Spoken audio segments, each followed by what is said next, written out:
When I was at the buffet out there, I couldn't even find a cup of coffee. God knows I could use one. AJ, I can get you one. Sit down. You will not move from that couch. Why are you on her case? Why is everybody acting so weird? Hello? Hello, anybody? Somebody mind telling me what's going on? What the hell is going on here?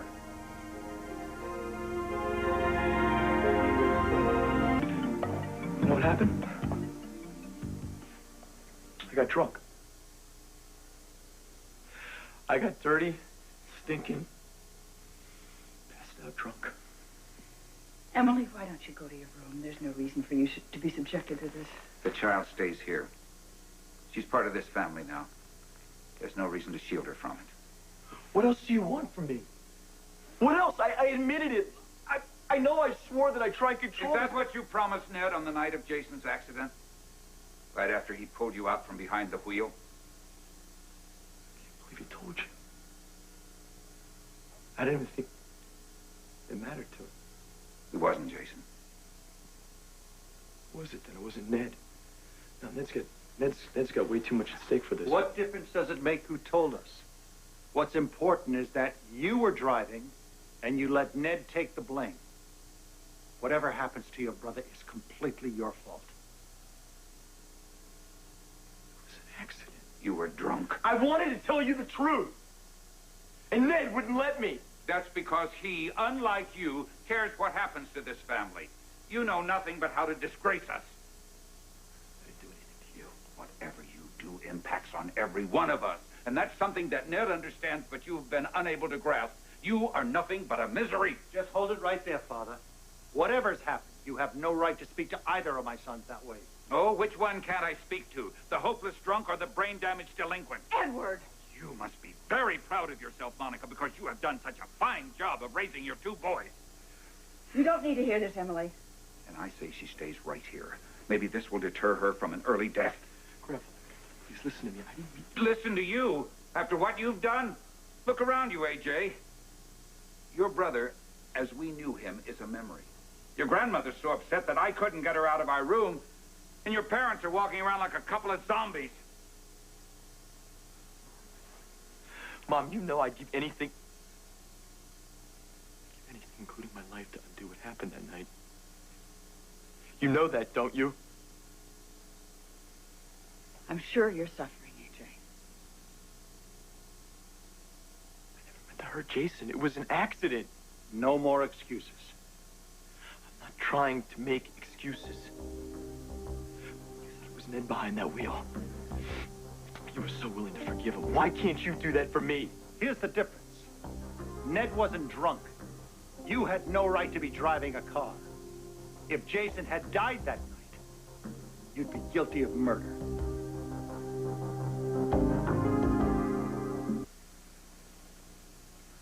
I made the biggest mistake of my life. And it haunts me every minute of every day. I've been seeing Kevin. I've been working with him. I don't know what else to do. I mean, it's... That infernal head shrinker knows? Why don't you just take out a billboard and announce it to the entire city?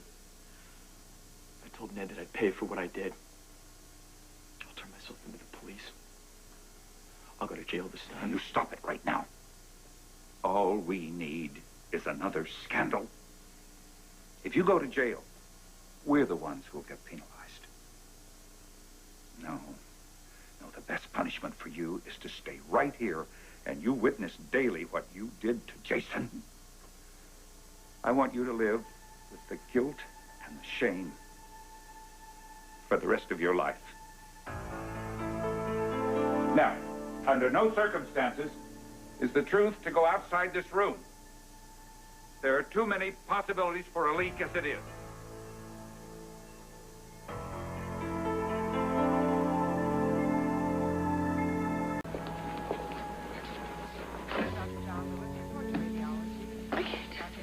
You can, Monica.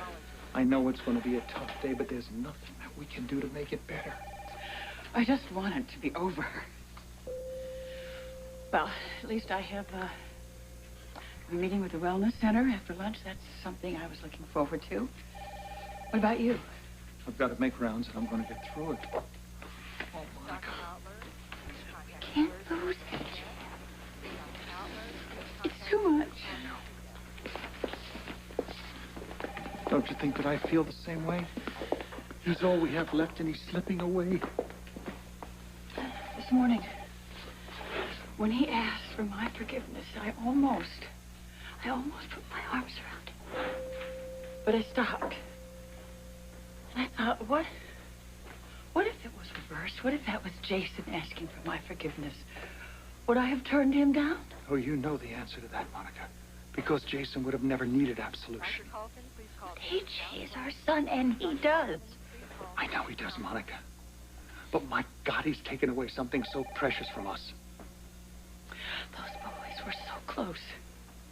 Now, AJ is just alone. He needs us. He's an alcoholic. He has to fight this one by himself.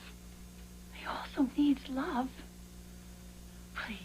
Please tell me you love him. Of course I do. He's my son. I'm sorry, fellas, but I can't agree with you. No, Tony, you're not seeing the big picture. That's the point. Good morning. Good morning. We could use a couple more opinions here. Well, we always have plenty of those. I was just telling Tony and Tom that we have too many empty beds around here. And unless we rectify that soon, we're going to have a crisis on our hands. And I was just telling Steve that he's overreacting. That's not true. The future of this hospital will be jeopardized unless we address our financial situation. Welcome to the 90s. Maybe the staff at General Hospital would like to drag itself into the decade before it's over. Well, you'll forgive my intrusion into your conversation. Not at all. You cannot run a hospital without some degree of cutbacks, and that includes paring down staff. It's standard procedure these days. Well, if we go that route, you'll be the first to go. Matter of fact, you can resign right now and get the whole ball rolling. Wait a minute. What he says has merit.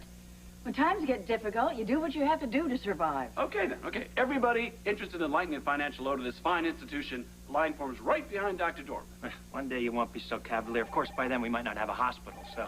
Well, anything's possible. You're here, but we're light years away from losing this hospital. In fact, I don't even think it's a possibility.